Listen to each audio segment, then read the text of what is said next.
say, first of all, I got done talking to the team about this. What an honor it is to be part of this game and to be part of this rivalry. 119th time Texas and OU have played in the Red River rivalry.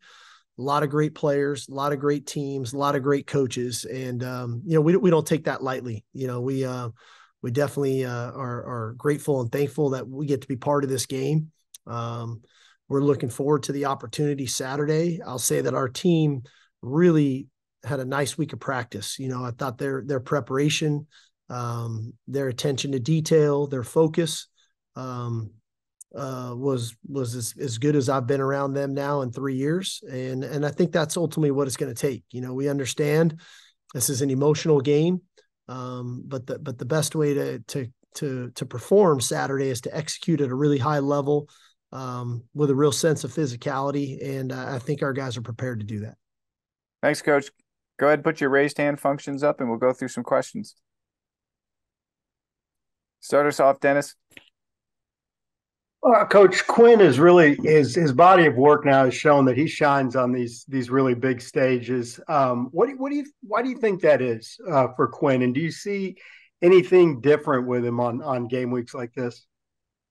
No, I don't notice so much anything different. I think Quinn obviously prepares really well, always does. I think that I'd much rather have the quarterback that can perform really well when the lights are shining the brightest than the other way around. And so, I'm appreciative of that he definitely shows up in these games.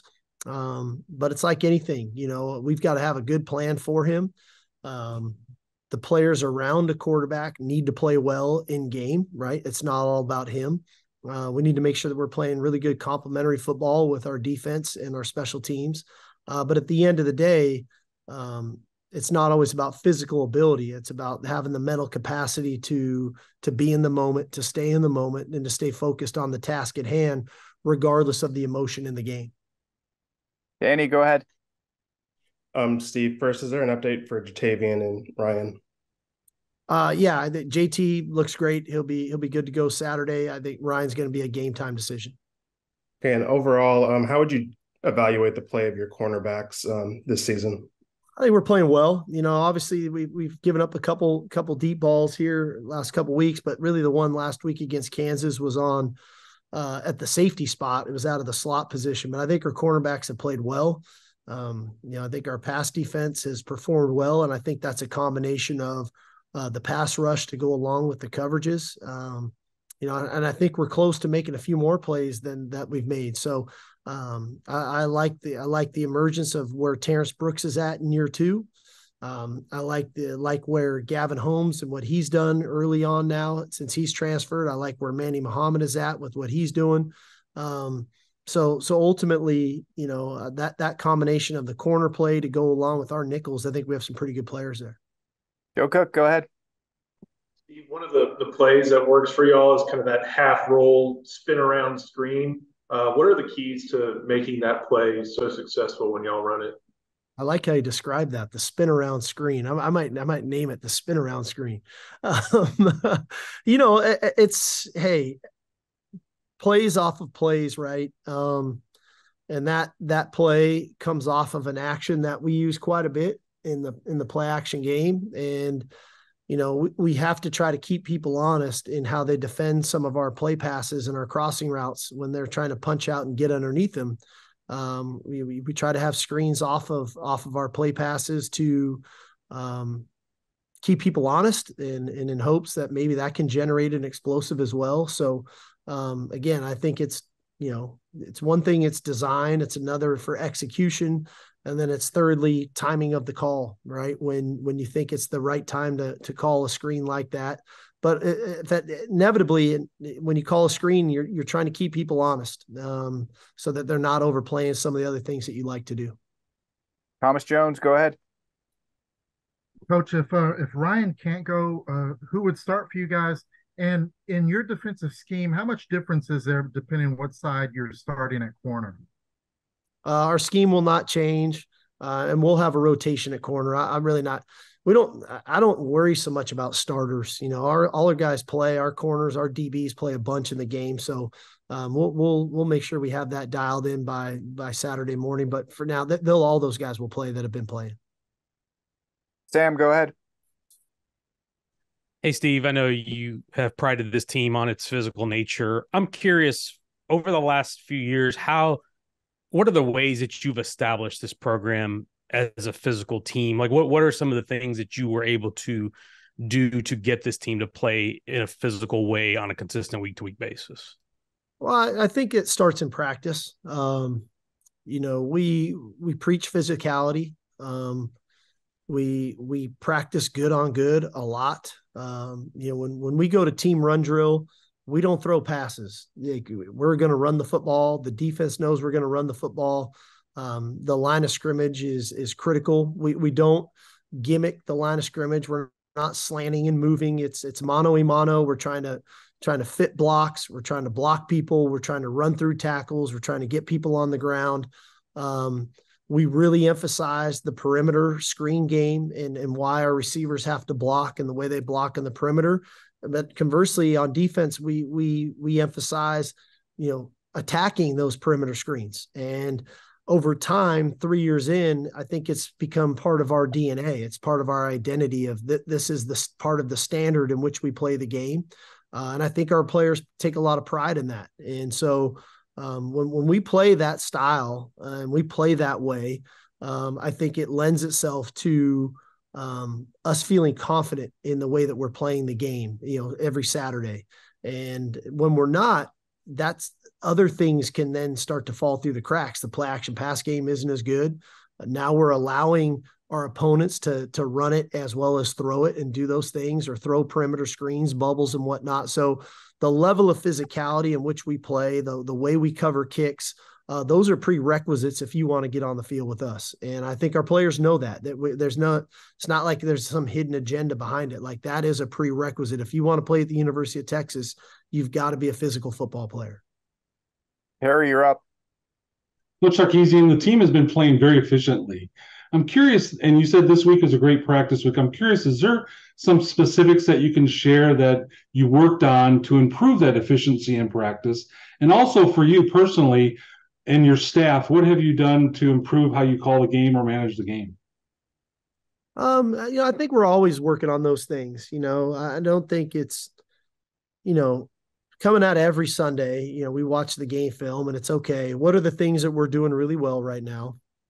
And then what are the things that, we'd like to improve upon? And I think one of the mistakes coaches can make is you only focus on the areas that you're not doing well. And you put all this time and energy into what you're not doing well, and you might get that right. You might get that fixed, and then that's, I say it all the time, like you get what you emphasize as a coach. But then all of a sudden, those other things that you were doing well start to slip and start not to be as good because you didn't give them the attention they deserve too. So what I tend to do is focus on the things that we're doing really well, at the same time work on some of the areas that I know we can improve upon. And so I want to continue to build confidence into our players that, man, we're doing all this stuff really good. Here's another area where if we get this right, look out. And so that's kind of the mindset. And that's whether that's scheme, whether that's a technique or fundamental at specific positions, whether that's play calling, whatever that looks like. But we're very transparent and open with our players about, hey, here's what we're doing good. Here's what we're going to try to work on some to continue to work on that to get it better. And naturally, hopefully that's where the growth continues to go throughout a season. Anwar, go ahead. Good morning, Coach. Jonathan Brooks, Coach, is the third leading running back in the nation right now as far as averages, his yards, and of course the yards that he has. I know you talked about, first of all, it sounds like a good problem to have. I know you talked about C.J. Baxter getting healthy and the importance of that. But when we see a guy being that effective, do you kind of have to ride the hot hand for now? And how do you manage, that room right now with that depth? Well, I think first of all, competition brings out the best in all of us. And that was hopefully my goal when I got here, is that we could create a really competitive roster, one that every guy knows whether you're the starter or not, the guy behind you or the two guys behind you might be as good or better than you. And so that hopefully pushes work ethic, that pushes commitment and discipline, and accountability. That pushes the mental and physical toughness that's needed to be a really good football player, and that pushes being a great teammate. And I think at that running back position, we've got a really competitive room. Most notably with JB and CJ.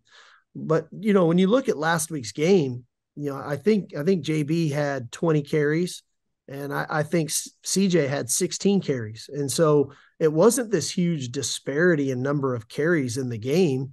And the fact that Jonathan was able to pop a couple runs and catch a screen and have some explosive plays, where I think CJ had, 70 something, almost 80 yards rushing, and he caught a screen for about another 15 yards or whatever it was. So the point being, those two guys are going to play for us. And naturally in game, you try to find those windows of who's the hot hand to feed that hand. And hey, I hope we end up at the end of the year with two really good runners, because as we know in football, you're going to need them. And who would have thought, 2.5 games into the season, CJ would be going through an injury of his college career, and Jonathan would step in. So we're fortunate. JB has earned this opportunity that he's getting right now, and we're fired up the way he's playing and the way he's preparing to play every Saturday. Roger, you're up. Coach, you talked about handling this week, and the guys Monday seem to be the same as every other Monday, but you have a pep rally and you have the hype. Do you still see that business-like mentality? And is that something you still have to kind of monitor until Saturday? I mean, naturally, as a coach, you're always looking for anything that could be a little bit off. And I'll tell you what, we've gone to that pep rally now 3 years in a row. And what I enjoyed about our players last night, they really just took in the moment. They didn't. Nobody got on the mic and said something that's bulletin board material. They had fun with it. I thought our fans were great.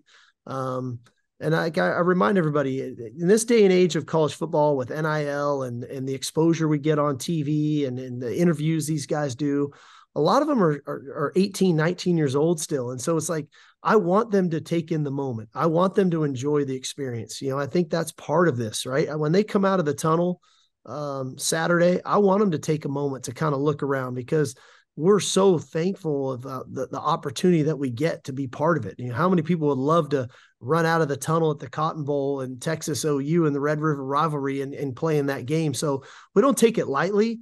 But on the flip side, the mentality that they know the value and the importance of executing and doing what's right and not getting too high and keeping their cool and being adaptable in game when we need to make subtle changes and things. And then the togetherness that this team has. I've been raving about our culture since the summer. And I think one thing that has shown through in this season to me has been our culture.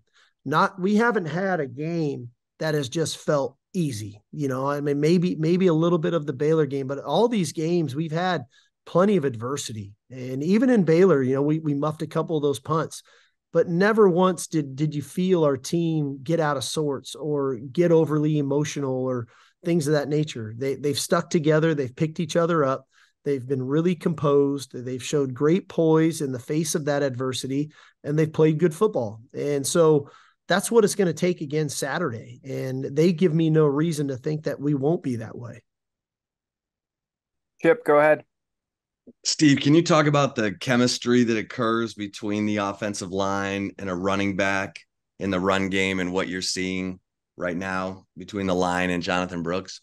Yeah, I mean, I think the chemistry starts with trust, in that the offensive line starts to get belief and trust in the runner that he's going to hit these runs where they're supposed to go. And then there's trust and belief in the runner that the offensive line is going to block these runs in a way that he can hit these runs where they're supposed to go. And, I think that chemistry, quite frankly, starts with the coaches, and I think about Coach Flood and Coach Banks with the O-line and the tight ends. and that chemistry with Coach Choice and tying all that together, we've got great staff rapport. These guys have a lot of fun together. They work hard together. But I think that bleeds into the players' rapport with one another too. They feel that. They feel when coaches are working well together and tied together and communicating on the same page. And I think it all plays a part to, hey, this thing's going to work and here's why. And when it doesn't, okay, this is what's got to get fixed, and we'll get it fixed quickly, and we'll probably come back to it later in the game. Got time for the 3 last questions in queue. Christina, go ahead. Hey, Coach. Just kind of wondering, in light of yesterday's news, how do you feel about the new shortened transfer portal windows? I like it. Quite frankly, you know, I do like the fact that players have that window to transfer.